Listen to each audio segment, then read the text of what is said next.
বাড়ি এসেছি, তাই এখন একটুখানি মাঠে এলাম, কারণ এখানে অনেক সর্ষে ফুল হয়েছে। আর আমাদের ওখানে তো ধরতে গেলে বন্যাই, তো তার জন্য সর্ষে এবার হয়নি।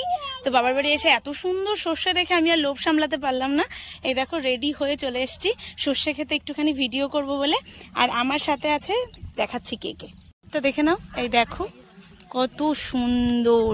আর তারপরে আজকে রোদও উঠেছে, দেখো ভীষণ রোদ উঠেছে, ভীষণ ভীষণ রোদও উঠেছে।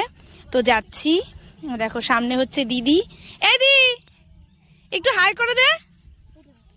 ওই দি শুনতে পাচ্ছিস না? একটু হাই কর। পিছনে ক্যামেরা করলো না, দেখেছো কিরকম অসভ্য, তাকাতে পারছে না নাকি। তো যাই হোক,